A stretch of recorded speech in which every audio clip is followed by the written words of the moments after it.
Hi friends, welcome to our channel.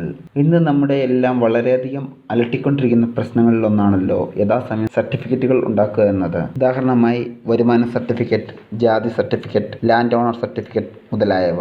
എന്നാൽ ഈ സർട്ടിഫിക്കറ്റുകൾ ഉണ്ടാക്കാൻ അക്ഷയ സെൻ്ററുകൾക്കും കമ്പ്യൂട്ടർ സെൻ്ററുകൾക്കും മുമ്പിലും ക്യൂ നിൽക്കേണ്ട അവസ്ഥയാണുള്ളത്. നമ്മുടെ കയ്യിൽ തന്നെ ഒരു കമ്പ്യൂട്ടറും ഇൻ്റർനെറ്റ് കണക്ഷനും ഉണ്ടെങ്കിൽ വീട്ടിലിരുന്ന് തന്നെ എളുപ്പത്തിൽ ചുരുങ്ങിയ സമയം കൊണ്ട് ഇത് ചെയ്യാവുന്നതാണ്. അതുപോലെ തന്നെ കുറച്ച് ഡോക്യുമെൻറ്റ്സ് നമ്മൾ കയ്യിൽ കരുതേണ്ടതുണ്ട്. ഏകദേശം 20 KB താഴെ സൈസുള്ള ID ക്രിയേറ്റ് ചെയ്യേണ്ട ആളിൻ്റെ ഫോട്ടോ, PDF ഫോർമാറ്റിലുള്ള കരമടച്ച രസീത്, സാലറി സർട്ടിഫിക്കറ്റ്, വരുമാനം കാണിക്കുന്ന മറ്റെന്തെങ്കിലും സ്രോതസ്സുകളുണ്ടെങ്കിൽ അത് തുടങ്ങിയവയും, റേഷൻ കാർഡിൻ്റെ നമ്പരും പിന്നെ ലിങ്ക് ചെയ്യാനുള്ള ഫോൺ നമ്പർ ഏതാണോ ആ നമ്പരും. ഇത്രയും കാര്യങ്ങൾ മതി നമ്മൾക്ക് ഒരു വരുമാന സർട്ടിഫിക്കറ്റ് ഉണ്ടാക്കാനോ അല്ലെങ്കിൽ അതുപോലെയുള്ള സർട്ടിഫിക്കറ്റ് ഉണ്ടാക്കുവാനുള്ള ഡോക്യുമെൻറ്റ്സ്. അതിനായി ഈ വീഡിയോയുടെ താഴെ കൊടുത്തിരിക്കുന്ന ലിങ്കിലോ അതോ ക്രോം ബ്രൗസറിൻ്റെ സെർച്ച് ബാറിൽ www.edistrict.kerala.gov.in എന്ന് സെർച്ച് ചെയ്യുക. അപ്പോൾ സൈറ്റ് ഓപ്പണായി വരുന്നത് കാണാം. അതിൽ ആദ്യമായി ഈ സൈറ്റ് ഉപയോഗിക്കുന്നവർ സൈറ്റിൽ ലോഗിൻ ചെയ്യേണ്ടതായിട്ടുണ്ട്. അതിനായി വലത്തുഭാഗത്ത് കാണുന്ന ന്യൂ പോർട്ടൽ യൂസർ എന്നത് ക്ലിക്ക് ചെയ്യുക. ഇനി നമുക്ക് എങ്ങനെ ഇത് ക്രിയേറ്റ് ചെയ്യാം എന്ന് നോക്കാം. ആദ്യമായിട്ട് ന്യൂ പോർട്ടൽ യൂസർ ക്രിയേഷൻ എന്നത് ഓപ്പൺ ചെയ്യുക. അപ്പോൾ വരുന്ന വിൻഡോയിൽ ആവശ്യമായ ഡീറ്റെയിൽസ് കൊടുക്കുക. കൊടുത്തതിന് ശേഷം താഴെ ആധാർ നമ്പർ എഴുതി കാണിക്കുന്നതാണ്. അതിൻ്റെ അടിയിൽ എഗ്രി എന്നുള്ളൊരു ബട്ടണുണ്ട്, അത് ക്ലിക്ക് ചെയ്യുക. അത് കഴിഞ്ഞ് വാലിഡേറ്റ് ചെയ്യുക. വാലിഡേറ്റ് ചെയ്യുമ്പോൾ ആധാർ വെരിഫൈഡ് എന്നുള്ളൊരു പോപ്പപ്പ് മെസ്സേജ് മുകളിൽ കാണാം. അത് ഓക്കെ അടിക്കുക. രജിസ്റ്റർ ക്ലിക്ക് ചെയ്യുക. അപ്പോൾ നമ്മുടെ മൊബൈലിലോട്ട് ഒരു OTP വരുന്നതായിരിക്കും. ആ OTP ഇവിടെ എൻ്റർ ചെയ്യുക. എന്നാൽ ഇമെയിൽ നിർബന്ധമില്ല, വേണമെന്നുണ്ടെങ്കിൽ വെരിഫൈ ചെയ്യാവുന്നതുമാണ്. കൺഫേം ക്ലിക്ക് ചെയ്യുക. അപ്പോൾ യൂസർ ക്രിയേഷൻ ഈസ് സക്സസ്ഫുൾ എന്ന് പറയുന്നൊരു മെസ്സേജ് കാണാം. അതിൻ്റെ താഴെ ഫോർ ലോഗിൻ ക്ലിക്ക് ഹിയർ എന്നുള്ളത് ക്ലിക്ക് ചെയ്യുക. താഴെ കാണിച്ചിരിക്കുന്ന നമ്പരും ക്യാരക്ടേഴ്സും എൻ്റർ ചെയ്തതിന് ശേഷം ലോഗിൻ ചെയ്യുക.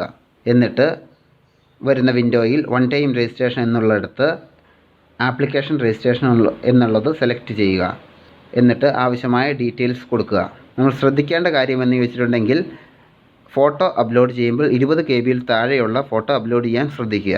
അതിനുശേഷം ആവശ്യമുള്ള ഡീറ്റെയിൽസ് എല്ലാം വ്യക്തമായിട്ട് കൊടുക്കുക. അതിനുശേഷം എഗ്രി എന്നുള്ളത് ടിക്ക് ചെയ്യുകയും ചെക്ക് ഡ്യൂപ്ലിക്കേറ്റ് എന്നുള്ള ഓപ്ഷൻ സെലക്ട് ചെയ്യുക. അപ്പോൾ വെരിഫൈഡ് ആയതായി കാണാം. അപ്പോൾ അത് ഓക്കെ എന്ന് കൊടുത്ത് സബ്മിറ്റ് ചെയ്യാവുന്നതാണ്.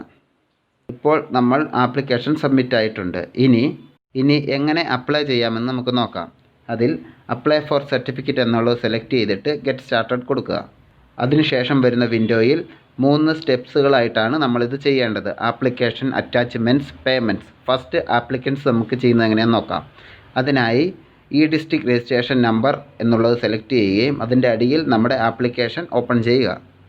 സ്റ്റേറ്റ് പർപ്പസ് ആണോ ഔട്ട്സൈഡ് പർപ്പസ് ആണോ എന്നുള്ളത് കൊടുക്കുക.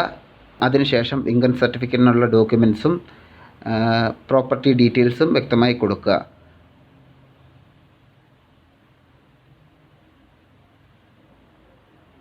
അതുപോലെ തന്നെ സ്ഥലത്തിൻ്റെ ഹെക്ടർ ആയിട്ടാണ് കൊടുക്കേണ്ടത്. അത് എങ്ങനെയാണെന്നുള്ളത് കൺവേർട്ട് ചെയ്യാനുള്ള ഓപ്ഷനും അവിടെ തന്നെ കൊടുത്തിട്ടുണ്ട്. അതിൽ നിന്ന് ചെയ്യാവുന്നതാണ്. അതിനുശേഷം ഡിക്ലറേഷൻ കൊടുക്കുക. ആപ്ലിക്കൻസ് നെയിമും റിലേഷനും കൊടുക്കുക. അപ്പോൾ ഒരു OTP നമ്മുടെ മൊബൈലിലോട്ട് വരുന്നതായിട്ട് കാണാം. അത് ഇവിടെ അടിച്ചു കൊടുക്കുക. സബ്മിറ്റ് ആപ്ലിക്കേഷൻ കൊടുക്കുക. അപ്പോൾ ഒരു പോപ്പപ്പ് മെസ്സേജ് വരുന്നതായിട്ട് കാണാം. Your application is saved successfully എന്നും പറഞ്ഞുകൊണ്ട്. ഇനി നമ്മൾ ചെയ്യേണ്ടത് സപ്പോർട്ടിങ്സ് അറ്റാച്ച് ചെയ്യുക എന്നുള്ളതാണ്. അതിനായി ആവശ്യമായ ഡോക്യുമെൻറ്റ്സ് ഇവിടെ കൊടുക്കാവുന്നതാണ്. ഇതിൽ റേഷൻ കാർഡിൻ്റെ നമ്പർ അടിച്ചു കൊടുത്താൽ മതി. എന്നിട്ട് അപ്ഡേഷൻ എന്നുള്ളത് സെലക്ട് ചെയ്യുകയാണെന്നുണ്ടെങ്കിൽ ഓട്ടോമാറ്റിക്കായിട്ട് നമ്മുടെ റേഷൻ കാർഡ് ഇതിൽ അപ്ഡേറ്റ് ആവുന്നതാണ്. PDF ഫോർമാറ്റിലുള്ള ഡോക്യുമെൻറ്റ്സ് ആണ് അപ്ലോഡ് ചെയ്യേണ്ടത്. വിവിധ രീതിയിലുള്ള ഡോക്യുമെൻറ്റ്സ് കൺവേർട്ട് ചെയ്യുന്നത് എങ്ങനെ എന്നറിയാൻ താഴെയുള്ള ലിങ്കോ അല്ലെങ്കിൽ മുകളിലുള്ള ഐ ബട്ടണോ ക്ലിക്ക് ചെയ്താൽ മതിയാവും. നിങ്ങളുടെ കൈവശമുള്ള ഡോക്യുമെൻറ്റ്സ് എല്ലാം അപ്ലോഡ് ചെയ്തതിന് ശേഷം വലതുഭാഗത്തുള്ള സേവ് ബട്ടൺ ക്ലിക്ക് ചെയ്യുക. അതിനുശേഷം പേയ്മെൻറ്റിലോട്ട് പോകാവുന്നതാണ്. മേക്ക് പേയ്മെൻറ്റ് എന്നുള്ളത് ക്ലിക്ക് ചെയ്യുക. Debit card, credit card, internet banking വിവിധങ്ങളായ രീതിയിൽ നമുക്ക് പേയ്മെൻറ്റ് നടത്താവുന്നതാണ്. ഞാനിപ്പോൾ ഡെബിറ്റ് കാർഡ് വഴിയാണ് ചെയ്യാൻ ഉദ്ദേശിക്കുന്നത്. ആവശ്യമായ ഡീറ്റെയിൽസ് കൊടുത്തതിന് ശേഷം മേക്ക് പേയ്മെൻറ്റ് കൊടുക്കുക. അപ്പോൾ നമ്മുടെ മൊബൈലിലോട്ട് ഒരു OTP വരുന്നതായിരിക്കും. അതും അടിച്ചു കൊടുക്കുക. എഗെയിൻ മേക്ക് പേയ്മെൻറ്റ് കൊടുക്കുക. അങ്ങനെ നമ്മുടെ പേയ്മെൻറ്റ് പ്രോസസ്സ് ആയതായി കാണാം. ഇങ്ങനെ നമുക്കൊരു സർട്ടിഫിക്കറ്റിന് വേണ്ടി അപ്ലൈ ചെയ്യാവുന്നതാണ്. ഇനി എങ്ങനെ അതിൻ്റെ ആപ്ലിക്കേഷൻ സ്റ്റാറ്റസ് എടുക്കാമെന്ന് നോക്കാം. അതിനായി നമ്മുടെ മൊബൈലിലോട്ട് നമ്മുടെ പേയ്മെൻറ്റ് നടത്തി കഴിയുമ്പോൾ ഒരു റെഫറൻസ് നമ്പർ വരുന്നതായിരിക്കും. അതുവഴിയാണ് നമ്മൾ ചെയ്യുന്നത്. അതിനായി നമുക്ക് ഈ ഡിസ്ട്രിക്റ്റിൻ്റെ സൈറ്റിൽ തന്നെ ആപ്ലിക്കേഷൻ സ്റ്റാറ്റസ് എന്നുള്ള ഓപ്ഷൻ സെലക്ട് ചെയ്യുകയും അതിനുശേഷം വരുന്ന വിൻഡോയിൽ സർവീസിനകത്ത് നമുക്കിപ്പോൾ വേണ്ട സർട്ടിഫിക്കറ്റ് സർവീസ് ആയതുകൊണ്ട് അത് സെലക്ട് ചെയ്യുകയും ഏത് സർട്ടിഫിക്കറ്റ് ആണ് വേണ്ടത് അത് ഇൻകം സർട്ടിഫിക്കറ്റ് ചെയ്യുകയും പിന്നെ നമ്മുടെ റെഫറൻസ് നമ്പർ അവിടെ അടിച്ചു കൊടുക്കുകയും ചെയ്യുക. സബ്മിറ്റ് കൊടുക്കുക. അതിൻ്റെ റിസൾട്ട് വരുന്നതായിരിക്കും. എൻ്റേത് ജസ്റ്റ് അപ്ലൈ ചെയ്തപ്പോൾ തന്നെ ഞാൻ ചെക്ക് ചെയ്തതാണ്. അപ്പോൾ അപേക്ഷയുടെ സ്റ്റാറ്റസ് പ്രോസസ്സിംഗ് എന്നാണ് കാണിക്കുന്നത്. 2 ദിവസത്തിന് ശേഷം നമ്മുടെ അപേക്ഷ അപ്രൂവ്ഡ് ആണോ അതോ റിജക്റ്റഡ് ആണോ എന്നുള്ളത് മെസ്സേജ് നമ്മുടെ മൊബൈലിൽ വരുന്നതാണ്. അല്ലെങ്കിൽ രജിസ്റ്റേർഡ് ഇമെയിലിലോട്ട് വരുന്നതാണ്. Thank you for watching.